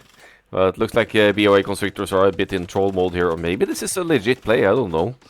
It should be keeping Covenant busy for sure, so we won't be seeing any Japanese men-at-arms archers here anytime soon, because you need to defend, and Covenant is repairing, but that's because it's on the way to the feudal age.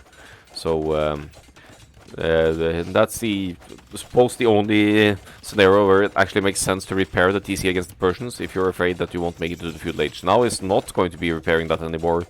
Probably go to rebuild it somewhere when he has the wood for it. And the Japanese wood savings actually going to do Covenant a favor in that regard, because you've spent 100 less wood on your resource drop-off points. No, he keeps repairing. Oh, this I disagree with. It's a Persian TC. It's got twice the hit points. You're going to lose it anyway.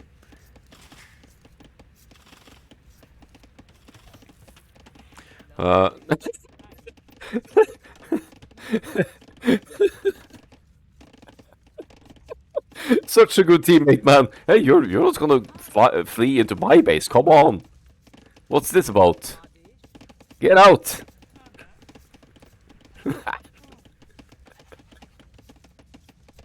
Oh, hilarious. That TC is going down, and we know it. Danger dropping a barracks. Also going to the feudal age here now. Happy with the douche aggression at work here. Then what's the follow-up? It's going to be archers. Douche into archers. Double ranges for Belgian. Kind of boring compared to the douche approach here, but they're both with double ranges. Our grey friend also has some men-at-arms out. I don't think they've done any particular damage. A spearman mixed in to be able to defend against any opposing scouts. Speaking of scouts, Arman Krol is in with the scouts on Lincolini's base here now, but Lincolini is going to get away from that with minimum damage taken here. And because of repairing the town center, Covenant isn't able to... Wait, it's Japanese, so he will be able to afford a lumber camp. He just didn't manage to place it yet. I don't think Covenant saw this coming. Lost the TC is not with enough wood to rebuild one. But he's fleeing with more wood. Why are you going this way? You're not going to get through here.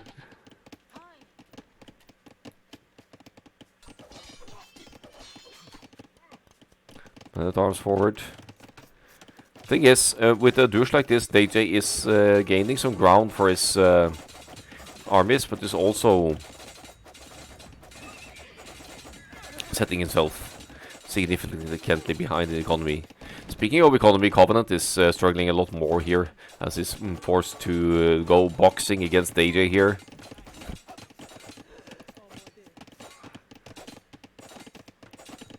And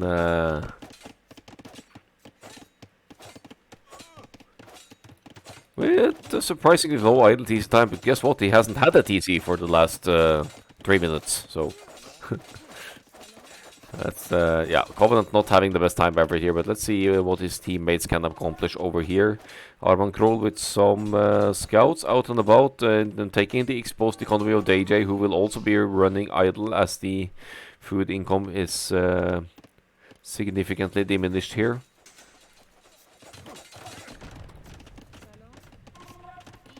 Well, he's getting value, he's getting some villager kills in here. More losses than kills though, it's 6 eco losses for DJ and 2 kills.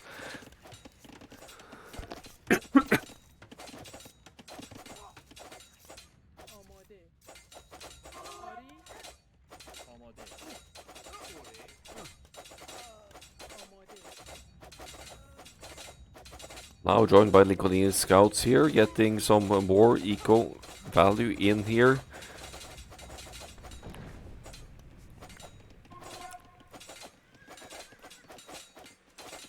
I'm taking out the houses as well, just to make sure Covenant will have to spend wood on rebuilding houses as well. Covenant down to 14 builders here, but it's 24 for DJ, and now the TC is running completely idle because it's been neglecting to invest into food economy over here. And it's still tasking the villagers to take out houses as well. Certainly annoying, but maybe not the most efficient way to deal eco damage. We'll see. If it starts flashing here, that means that blue is housed, but don't really see any issue here. Arman Kroll has been making the most of the situation here while not being under duress to go for a quite fast castle age, going to reach the castle age just above 19 minutes. And we'll be pumping out those camels, or even light cab here. It's also taking advantage of the fact that DJ isn't watching here and takes out all of the villagers.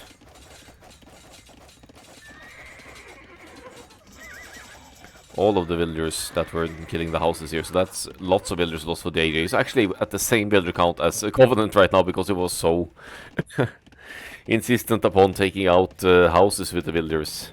Covenant now with an archery range actually, so we'll be able to retaliate against DJ over here. Top side, the Belgian has a very healthy amount of archers. He's not taken a single eco loss this game, neither has Lincolini. So Covenant has successfully, or rather, DJ has successfully divided the attention of Krokerslottet's team so that the two other players of Boa Constrictors are able to do some proper damage.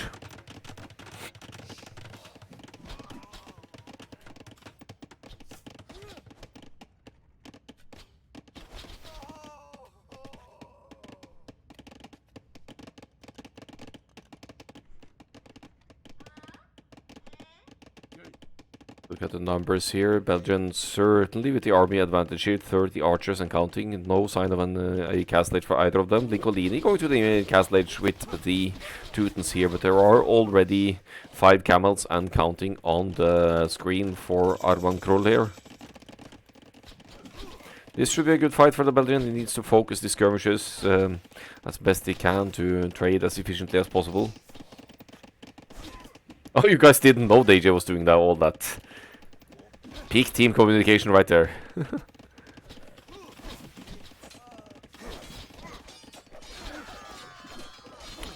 Oh, Medespeta needs to delete some walls here to prevent this this choke point over here.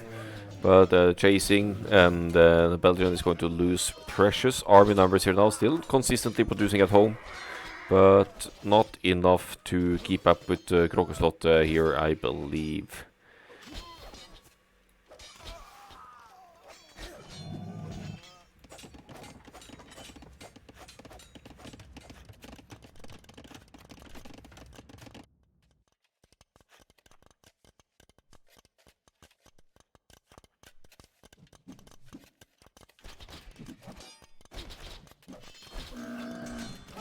Nine camels and counting 6 Teuton's knights as well. Let's have a look at Teuton's farming economy at home here. Seems healthy enough. 19 farms, 6-ish on gold. A bit too few on gold to sustain double stables in the long run here. So they're running idle for a bit now. And Hindustani's farming economy comparable, but the gold count is higher. So it's going to be easier for Arman Kroll to keep consistent production here. Good teamwork with the Lincolini and Belgian here now to chase away the few late archers of Minas Beta. And evening out the army situation after Belgium took some losses inside of Minas Beta's base over here.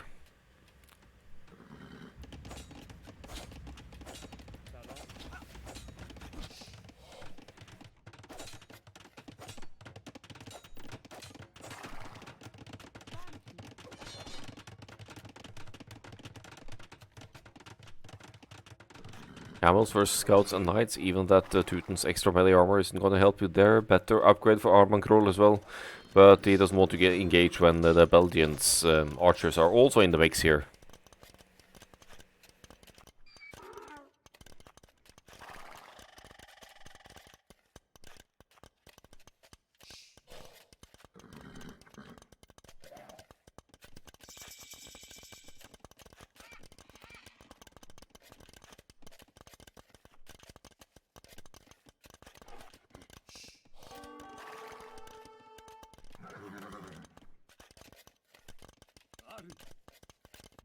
So, army advantage for boa constrictors, eco not so much, slightly behind as Belgian is going into Eagle Warrior here, but as far as I can tell he only has one barrack to produce them from, and no infantry upgrades.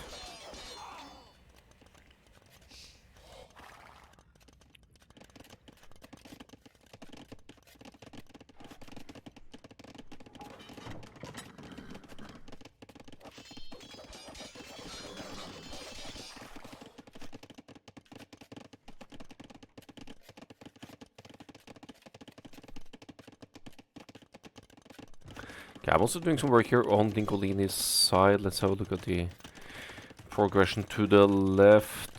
Covenant currently housed, but tied completely with AJ's eco situation, but AJ barely any military at all.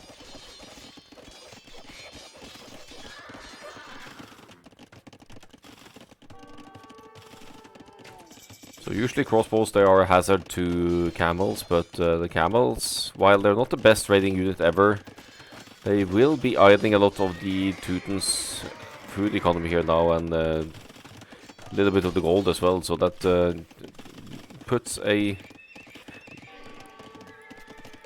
Lincolini's cavalry production at the hold. Oh!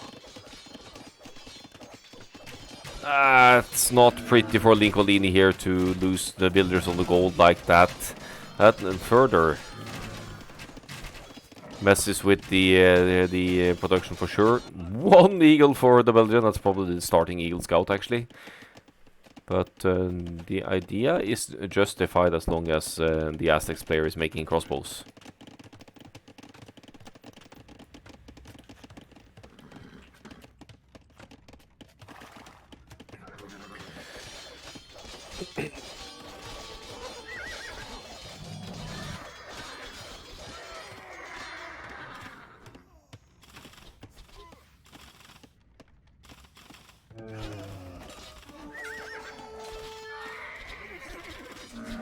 AJ's home economy getting completely compromised here now. The 32 is going Castle Age somehow actually, but it doesn't really have much to benefit from that. Lots of wood in the bank, but that's about it. He has the stable, so he could pump out some knights perhaps. Persians, cavalry, team bonus. It's a team bonus, isn't it? That the knights have +2 attacking against foot archers. Thank you, Jade. Welcome in. This is the last game of the cast of the day, but hope to be streaming tomorrow at around the same time as well. With some more 3v3 action.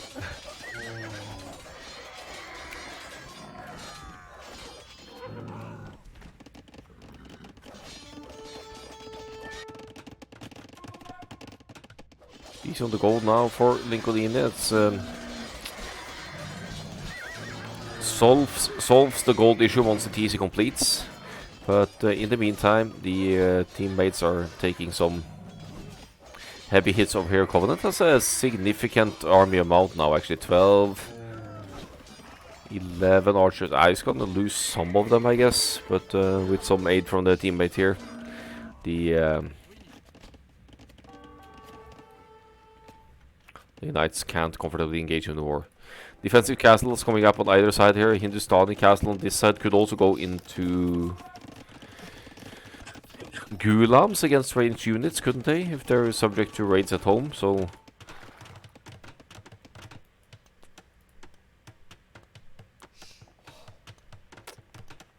Let's see how this turns out for them. DJ about to reclaim his old home base here, placing a TC on what used to be one of his secondary golds. And this should be an easy pick-off for Lincolini here with the Teuton's Knights with the Persian's bonus. Issue here though is that Arman Kroll has husbandry in for the camels. 1.60 movement rate of the Teutons, lacking husbandry overall. They are only at 135, so the camels will always and easily catch up here.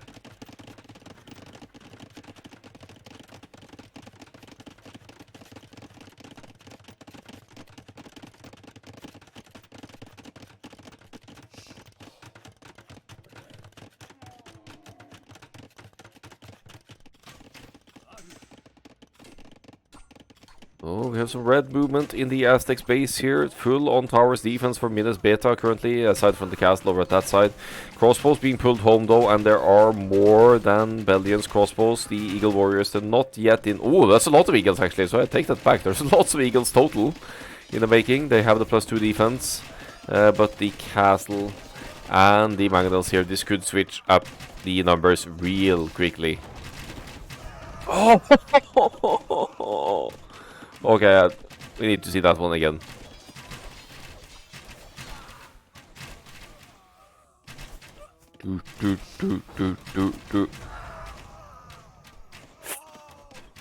That hurts. Unfortunate hit for the Belgian there, as we see a Jaguar warrior taking on a crossbow. That's a brave warrior right there, cleaning up the numbers now. Full on Eagle warriors for the Belgians. Still not the worst combination here. Eagles kill siege easily, Eagles withstand crossbow fire easily, so if you have enough of them, you'll do fine. And they also have a little bit of bonus damage against cavalry, which means that the camels aren't much of a match for the Eagles either. Stone walls over here to keep the raids out. Belgians home base pretty much on the safe side now.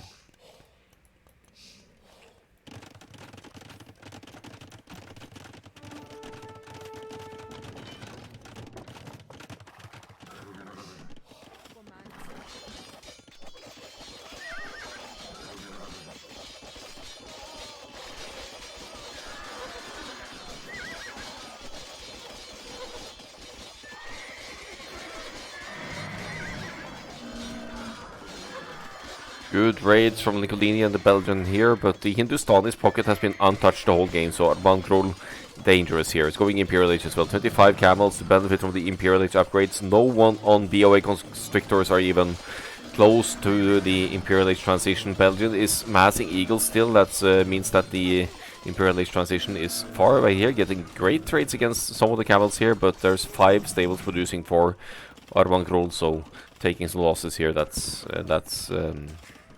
acceptable.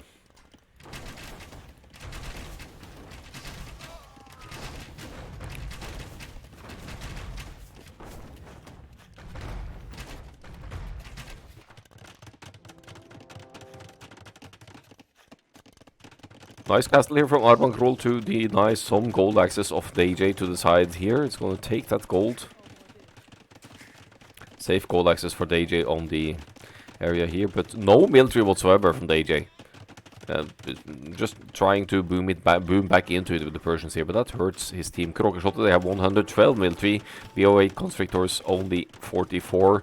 And the attempt at the forward castle, that's not going to go very well for DJ here. Maybe he'll be better off placing it here or somewhere.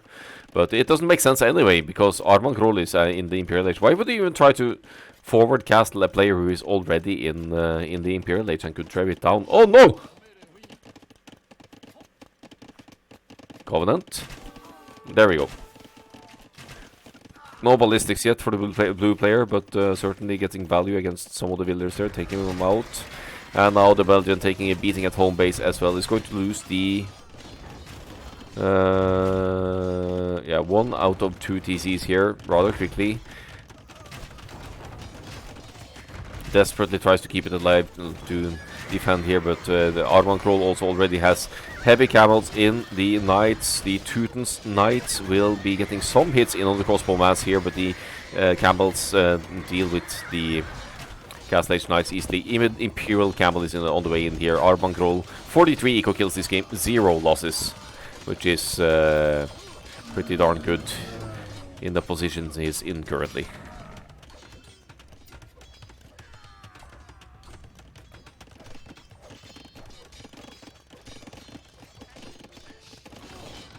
GG well played, congrats, says BO5 Constrictors. And that's the final game in this set, which was an entertaining one. It seems like there's just actually, yeah, some players making a difference, but it's also decision making at the right time. What do I need to deny on this map? Where do I need to engage? And suddenly what seems to be an even matchup escalates into what you're seeing here with 3 times the villager size and slightly more villagers as well. So these teams are more evenly matched than it might look like, I think.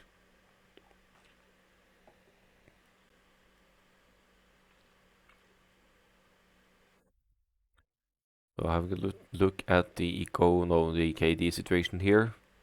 Didn't lose a single villager this game, Arman Krol, so not taking out the... Not ever able to, or not ever focusing on the pockets. That hurt BO5 Constrictors quite a bit this game.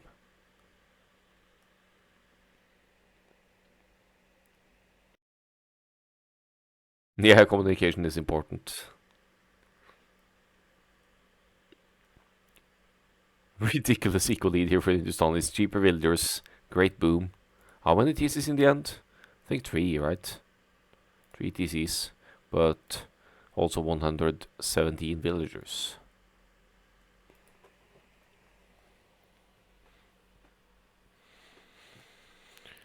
Here we see the uptimes. Only 1 player reaching Imperial Age here, but that heavy camel and potential for Imperial Age siege weapons, it really just was the nail in the coffin for BO5 Constrictors.